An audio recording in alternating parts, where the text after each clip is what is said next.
Hello ಗೆಳೆಯರೇ, ಹಿಂದಿ ಸೀಖೋ ಎನ್ನುವ ಚಾನಲಿನಲ್ಲಿ spoken Hindi ವಿಡಿಯೋಗೆ ಎಲ್ಲರಿಗೂ ಸುಸ್ವಾಗತ. ಇವತ್ತಿನ ವಿಡಿಯೋದಲ್ಲಿ ನಾವು ಸರಳ ವರ್ತಮಾನ ಕಾಲ ಅಥವಾ ಸಾಮಾನ್ಯ ವರ್ತಮಾನ ಕಾಲದ ಸಂಪೂರ್ಣ ಪಾಠವನ್ನು ಮೊದಲನೇ ವ್ಯಕ್ತಿ, ಎರಡನೇ ವ್ಯಕ್ತಿ ಹಾಗೂ ಮೂರನೇ ವ್ಯಕ್ತಿಯ ವಾಕ್ಯ ರಚನೆಗಳೊಂದಿಗೆ ನೋಡೋಣವೇ? ಸರಿ, ಹಾಗಾದರೆ ಮೊದಲು ನಾವು ವರ್ತಮಾನ ಕಾಲದಲ್ಲಿ ಒಂದನೇ ವ್ಯಕ್ತಿ, ಎರಡನೇ ವ್ಯಕ್ತಿ ಹಾಗೂ ಮೂರನೇ ವ್ಯಕ್ತಿ ವಾಕ್ಯಗಳನ್ನು ರಚಿಸಲು ಬೇಕಾಗಿರುವ ವಿಧಿಗಳನ್ನು ನೋಡೋಣ. ಒಂದನೇ ವ್ಯಕ್ತಿಯ ಏಕವಚನ ಪದವಾದ ಮೈ ಅಥವಾ ನಾನು ಎಂಬ ಪದದಿಂದ ಒಂದು ವರ್ತಮಾನ ಕಾಲ ವಾಕ್ಯವು ಆರಂಭಿಸಿದಾಗ ಅದು ಹೂ ಎಂದೇ ಮುಗಿಯಬೇಕು. ಇದಕ್ಕೆ ಮಧ್ಯದಲ್ಲಿ ಒಂದು ನಾಮಪದ ಅಂದರೆ ನೌನ್ ಮತ್ತು ಕ್ರಿಯಾಪದ ಅಂದರೆ ವರ್ಬ್ ಅನ್ನು ಸೇರಿಸಬೇಕು. ಸರಳ ವರ್ತಮಾನ ಕಾಲದ ಪ್ರಮುಖ ವ್ಯತ್ಯಾಸವನ್ನು ಈಗ ನಾವು ನೋಡೋಣ. ಒಂದು ಸರಳ ವರ್ತಮಾನ ಕಾಲದ ವಾಕ್ಯದಲ್ಲಿ ಮೂಲ ಕ್ರಿಯಾಪದದ ಜೊತೆಗೆ ಪುಲ್ಲಿಂಗವನ್ನು ಸೂಚಿಸಲು ತಾ ಸೇರಿಸಲಾಗುತ್ತದೆ ಹಾಗೂ ಸ್ತ್ರೀಲಿಂಗವನ್ನು ಸೂಚಿಸಲು ತಿ ಸೇರಿಸಲಾಗುತ್ತದೆ. ಒಂದನೇ ವ್ಯಕ್ತಿಯ ಬಹುವಚನ ಪದವಾದ ಹಮ್ ಅಂದರೆ ನಾವು ಎಂಬ ಪದದಿಂದ ಒಂದು ವರ್ತಮಾನ ಕಾಲ ವಾಕ್ಯ ಪ್ರಾರಂಭವಾದಾಗ ಅದು ಹೆ ಎಂದೇ ಮುಗಿಯಬೇಕು. ಇದಕ್ಕೆ ಮಧ್ಯದಲ್ಲಿ ಒಂದು ನಾಮಪದ ಹಾಗೂ ಕ್ರಿಯಾಪದವನ್ನು ಸೇರಿಸಬೇಕು. ಸರಳ ವರ್ತಮಾನ ಕಾಲದ ಪ್ರಮುಖ ವ್ಯತ್ಯಾಸವನ್ನು ಈಗ ನಾವು ನೋಡೋಣ. ಸರಳ ವರ್ತಮಾನ ಕಾಲ ವಾಕ್ಯದಲ್ಲಿ ಮೂಲ ಕ್ರಿಯಾಪದದ ಜೊತೆಗೆ ಪುಲ್ಲಿಂಗವನ್ನು ಸೂಚಿಸುವುದಕ್ಕೆ ತೇ ಎಂದು, ಸ್ತ್ರೀಲಿಂಗವನ್ನು ಸೂಚಿಸುವುದಕ್ಕೆ ತಿ ಎಂದು ಸೇರಿಸಲಾಗುತ್ತದೆ. ಈಗ ಒಂದು ಉದಾಹರಣೆಯನ್ನು ನೋಡೋಣ. ನಾನು ಒಂದು ಪಾಠವನ್ನು ಬರೆಯುತ್ತೇನೆ. ಈ ವಾಕ್ಯದಲ್ಲಿ ಪಾಠಕ್ಕೆ ಪಾಠ್ ಎಂದು, ಬರೆಯುವುದಕ್ಕೆ ಲಿಖ್ ಎಂದು ಹೇಳುತ್ತೇವೆ. ಆಗ ಪುಲ್ಲಿಂಗ ವಾಕ್ಯವಾದರೆ ಇದನ್ನು ಮೈ ಏಕ್ ಪಾಠ್ ಲಿಖ್ತಾ ಹೂಂ ಎಂದು, ಸ್ತ್ರೀಲಿಂಗ ವಾಕ್ಯವಾದಾಗ ಇದನ್ನು ಮೈ ಏಕ್ ಪಾಠ್ ಲಿಖ್ತಿ ಹೂಂ ಎಂದು ಹೇಳಬೇಕು. ಈಗ ನಾವು ಕೆಲಸ ಮಾಡುತ್ತೇವೆ ಎಂಬ ವಾಕ್ಯವನ್ನು ನೋಡೋಣ. ಕೆಲಸಕ್ಕೆ ಕಾಮ್ ಎಂದು, ಮಾಡುವುದಕ್ಕೆ ಕರ್ ಎಂದು ಹೇಳುತ್ತೇವೆ. ಆಗ ಈ ವಾಕ್ಯವನ್ನು ಪುಲ್ಲಿಂಗವಾದರೆ ಹಮ್ ಕಾಮ್ ಕರ್ತೆ ಹೇ ಎಂದು, ಸ್ತ್ರೀಲಿಂಗವಾದರೆ ಹಮ್ ಕಾಮ್ ಕರ್ತಿ ಹೇ ಎಂದು ಹೇಳಬೇಕು. ಎರಡನೇ ವ್ಯಕ್ತಿಯ ಏಕವಚನ ಪದವಾದ ತುಮ್ ಅಂದರೆ ನೀನು ಎಂಬ ಪದದಿಂದ ಒಂದು ವರ್ತಮಾನ ಕಾಲ ವಾಕ್ಯ ಪ್ರಾರಂಭವಾದರೆ ಅದು ಹೋ ಎಂದೇ ಮುಗಿಯಬೇಕು. ಇದಕ್ಕೆ ಮಧ್ಯದಲ್ಲಿ ಒಂದು ನಾಮಪದ ಹಾಗೂ ಕ್ರಿಯಾಪದವನ್ನು ಸೇರಿಸಬೇಕು. ಸರಳ ವರ್ತಮಾನ ಕಾಲದ ಪ್ರಮುಖ ವ್ಯತ್ಯಾಸವನ್ನು ಈಗ ನಾವು ನೋಡೋಣ. ಸರಳ ವರ್ತಮಾನ ಕಾಲದ ವಾಕ್ಯದಲ್ಲಿ ಮೂಲ ಕ್ರಿಯಾಪದದ ಜೊತೆಗೆ ಪುಲ್ಲಿಂಗವಾದರೆ ತೇ ಎಂದು, ಸ್ತ್ರೀಲಿಂಗವಾದರೆ ತಿ ಎಂದು ಸೇರಿಸಬೇಕು. ಎರಡನೇ ವ್ಯಕ್ತಿಯ ಬಹುವಚನ ಪದವಾದ ಆಪ್ ಅಂದರೆ ನೀವು ಎಂಬ ಪದದಿಂದ ಒಂದು ವರ್ತಮಾನ ಕಾಲ ವಾಕ್ಯ ಪ್ರಾರಂಭವಾದರೆ ಅದು ಹೆ ಎಂದೇ ಮುಗಿಯಬೇಕು. ಇದಕ್ಕೆ ಮಧ್ಯದಲ್ಲಿ ಒಂದು ನಾಮಪದ ಹಾಗೂ ಕ್ರಿಯಾಪದವನ್ನು ಸೇರಿಸಬೇಕು. ಸರಳ ವರ್ತಮಾನ ಕಾಲದ ಪ್ರಮುಖ ವ್ಯತ್ಯಾಸವನ್ನು ಈಗ ನಾವು ನೋಡೋಣ. ಸರಳ ವರ್ತಮಾನ ಕಾಲದ ವಾಕ್ಯದಲ್ಲಿ ಮೂಲ ಕ್ರಿಯಾಪದದ ಜೊತೆಗೆ ಪುಲ್ಲಿಂಗವಾದರೆ ತೇ ಎಂದು, ಸ್ತ್ರೀಲಿಂಗವಾದರೆ ತಿ ಎಂದು ಸೇರಿಸಬೇಕು. ಈಗ ಒಂದು ಉದಾಹರಣೆಯನ್ನು ನೋಡೋಣ. ನೀನು ಕ್ರಿಕೆಟ್ ಆಡುತ್ತೀಯಾ ಎಂಬ ವಾಕ್ಯದಲ್ಲಿ ಆಡುವುದಕ್ಕೆ ಖೇಲ್ ಎಂದು ಹೇಳಬೇಕು. ಆಗ ಪುಲ್ಲಿಂಗವಾದರೆ ಈ ವಾಕ್ಯವನ್ನು ತುಮ್ ಕ್ರಿಕೆಟ್ ಖೇಲ್ತೆ ಹೋ ಎಂದು, ಸ್ತ್ರೀಲಿಂಗವಾದರೆ ತುಮ್ ಕ್ರಿಕೆಟ್ ಖೇಲ್ತಿ ಹೋ ಎಂದು ಹೇಳಬೇಕು. ಈಗ ನೀವು ತುಂಬ ಚೆನ್ನಾಗಿ ಬರೆಯುತ್ತೀರಿ ಎಂಬ ವಾಕ್ಯವನ್ನು ನೋಡೋಣ. ಇಲ್ಲಿ ತುಂಬ ಚೆನ್ನಾಗಿ ಎನ್ನುವುದಕ್ಕೆ ಬಹುತ್ ಅಚ್ಚಾ ಎಂದು ಹೇಳಬೇಕು.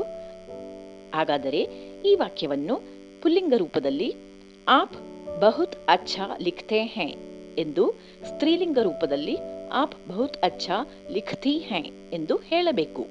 ಈಗ ಮೂರನೇ ವ್ಯಕ್ತಿಯ ಏಕವಚನ ಪದಗಳಾದ ವಹ ಮತ್ತು ಯಹ ಅಂದರೆ ಅವನು, ಅವಳು, ಅದು, ಇವನು, ಇವಳು, ಇದು ಎಂಬ ಪದಗಳಿಂದ ಒಂದು ವರ್ತಮಾನ ಕಾಲ ವಾಕ್ಯವನ್ನು ಪ್ರಾರಂಭಿಸಿದಾಗ ಅದು ಹೆ ಎಂದೇ ಮುಗಿಯಬೇಕು. ಇದಕ್ಕೆ ಮಧ್ಯದಲ್ಲಿ ಒಂದು ನಾಮಪದ ಹಾಗೂ ಕ್ರಿಯಾಪದವನ್ನು ಸೇರಿಸಬೇಕು. ಸರಳ ವರ್ತಮಾನ ಕಾಲದ ಪ್ರಮುಖ ವ್ಯತ್ಯಾಸವನ್ನು ಈಗ ನಾವು ನೋಡೋಣ. ಸರಳ ವರ್ತಮಾನ ಕಾಲದ ವಾಕ್ಯದಲ್ಲಿ ಮೂಲ ಕ್ರಿಯಾಪದದ ಜೊತೆಗೆ ಪುಲ್ಲಿಂಗವನ್ನು ಸೂಚಿಸಲು ತಾ ಎಂದು, ಸ್ತ್ರೀಲಿಂಗವನ್ನು ಸೂಚಿಸಲು ತಿ ಎಂದು ಸೇರಿಸಬೇಕು.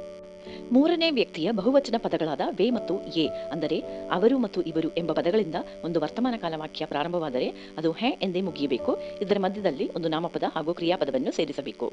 ಸರಳ ವರ್ತಮಾನ ಕಾಲದ ಪ್ರಮುಖ ವ್ಯತ್ಯಾಸವನ್ನು ಈಗ ನೋಡೋಣ. ಸರಳ ವರ್ತಮಾನ ಕಾಲದ ವಾಕ್ಯದಲ್ಲಿ ಮೂಲ ಕ್ರಿಯಾಪದದ ಜೊತೆಗೆ ಪುಲ್ಲಿಂಗವನ್ನು ಸೂಚಿಸಲು ತೇ ಎಂದು, ಸ್ತ್ರೀಲಿಂಗವನ್ನು ಸೂಚಿಸಲು ತಿ ಎಂದು ಸೇರಿಸಬೇಕು. ಈಗ ಅವನು ಮಾವಿನ ಹಣ್ಣನ್ನು ತಿನ್ನುತ್ತಾನೆ ಎಂಬ ಉದಾಹರಣೆಯನ್ನು ನೋಡೋಣ. ಮಾವಿನ ಹಣ್ಣಿಗೆ ಆಮ್ ಎಂದು, ತಿನ್ನುವುದಕ್ಕೆ ಖಾ ಎಂದು ಹೇಳುತ್ತೇವೆ. ಈಗ ಈ ವಾಕ್ಯವನ್ನು ವಹ ಆಮ್ ಖಾತಾ ಹೇ ಎಂದು ಹೇಳಬೇಕು. ಅವಳು ಮಾವಿನ ಹಣ್ಣನ್ನು ತಿನ್ನುತ್ತಾಳೆ ಎಂಬ ವಾಕ್ಯಕ್ಕೆ ವಹ ಆಮ್ ಖಾತಿ ಹೇ ಎಂದು ಹೇಳಬೇಕು. ಇದೇ ರೀತಿ ಇವನು ಮಾವಿನ ಹಣ್ಣನ್ನು ತಿನ್ನುತ್ತಾನೆ ಎಂಬುದಕ್ಕೆ ಯಹ ಆಮ್ ಖಾತಾ ಹೇ ಎಂದು, ಇವಳು ಮಾವಿನ ಹಣ್ಣನ್ನು ತಿನ್ನುತ್ತಾಳೆ ಎಂಬುದಕ್ಕೆ ಯಹ ಆಮ್ ಖಾತಿ ಹೇ ಎಂದು ಹೇಳಬೇಕು. ಯಹ ಎಂಬ ಪದ ಈ ಅಥವಾ ಇದು ಎಂಬ ಅರ್ಥವನ್ನು ಕೂಡ ಕೊಡುತ್ತದೆ. ಹಾಗಾಗಿ ಈ ಹುಡುಗಿ ಹಾಡುತ್ತಾಳೆ ಎಂಬ ವಾಕ್ಯವನ್ನು ನೋಡೋಣ. ಹುಡುಗಿಗೆ ಲಡಕಿ ಎಂದು, ಹಾಡುವುದಕ್ಕೆ ಗಾ ಎಂದು ಹೇಳುತ್ತೇವೆ. ಈ ವಾಕ್ಯವನ್ನು ಯಹ ಲಡಕಿ ಗಾತಿ ಹೈ ಎಂದು ಹೇಳಬೇಕು. ಇದೇ ರೀತಿ ವಹ ಎಂಬ ಪದ ಆ ಅಥವಾ ಅದು ಎಂಬ ಅರ್ಥವನ್ನು ಕೂಡ ಕೊಡುತ್ತದೆ.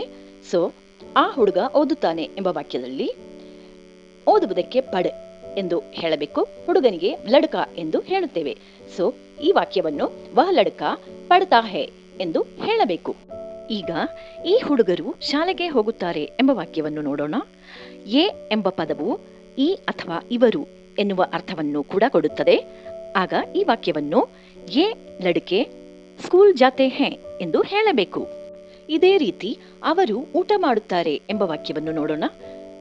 ವೇ ಎಂಬ ಪದವು ಆ ಅಥವಾ ಅವರು ಎಂಬ ಅರ್ಥವನ್ನು ಕೊಡುತ್ತದೆ. ಈ ವಾಕ್ಯವನ್ನು ವೇ ಖಾನಾ ಖಾತೆ ಹೇ ಎಂದು ಹೇಳಬೇಕು. ಇದುವರೆಗೆ ನಾವು ವರ್ತಮಾನ ಕಾಲದಲ್ಲಿ ಹಿಂದಿ ವಾಕ್ಯಗಳನ್ನು ಮಾಡುವ ನಿಯಮಗಳನ್ನು ನೋಡುತ್ತಾ ಸರಳ ವರ್ತಮಾನ ಕಾಲದಲ್ಲಿ ವಾಕ್ಯಗಳನ್ನು ಹೇಗೆ ಮಾಡುವುದು ಎಂದು ನೋಡಿದೆವು. ಹಾಗೂ ಇದು ನಿಮಗೆಲ್ಲರಿಗೂ ಸುಲಭವಾಗಿತ್ತೆಂದು ನಂಬುತ್ತೇನೆ. ನನ್ನ ಪ್ರೀತಿಯ ಗೆಳೆಯರೇ, ಈ ವಿಡಿಯೋ ಎಲ್ಲರಿಗೂ ಪ್ರಯೋಜನಕಾರಿಯಾಗಿತ್ತೆಂದು ನಂಬುತ್ತೇನೆ. ಈ ವಿಡಿಯೋದಲ್ಲಿ ನಾವು ಸಾಮಾನ್ಯ ವರ್ತಮಾನ ಕಾಲದಲ್ಲಿ ವಾಕ್ಯಗಳನ್ನು ಮಾಡುವುದು ಹೇಗೆ ಎಂದು ನೋಡಿದೆವು. ಈ ವಿಡಿಯೋ ನಿಮಗೆಲ್ಲ ಪ್ರಯೋಜನಕಾರಿಯಾಗಿದ್ದಲ್ಲಿ ದಯವಿಟ್ಟು ಈ ಚಾನಲ್ಗೆ ಸಬ್ಸ್ಕ್ರೈಬ್ ಮಾಡಿರಿ ಹಾಗೂ ಇದನ್ನು ಲೈಕ್ ಹಾಗೂ ಶೇರ್ ಮಾಡಿರಿ. ನಿಮ್ಮ ಬೆಲೆ ಬಾಳುವ ಪ್ರತಿಕ್ರಿಯೆಗಳು ಹಾಗೂ ಬೆಂಬಲವು ಕೂಡ ನಮಗೆ ಪ್ರಯೋಜನವುಳ್ಳ ವಿಡಿಯೋಸ್ ಅನ್ನು ತಯಾರಿಸಲು ಪ್ರೇರಣೆಯನ್ನು ನೀಡುತ್ತದೆ. ಸೊ ಗೆಳೆಯರೇ, ಇನ್ನಷ್ಟು ಹಿಂದಿ ಕಲಿಕೆಯ ವಿಡಿಯೋಗಳಿಗಾಗಿ ನಮ್ಮೊಂದಿಗೆ ಇರಿ. ಅದುವರೆಗೆ take care and be safe. Hindi Seekho ಎನ್ನುವ ಚಾನಲಿನ ಸ್ಪೋಕನ್ ಹಿಂದಿ ವಿಡಿಯೋದಿಂದ ಸೈನ್ ಅಪ್ ಮಾಡುವುದು ನಿಮ್ಮ ಸೀತಾ ಸುಂದರ್.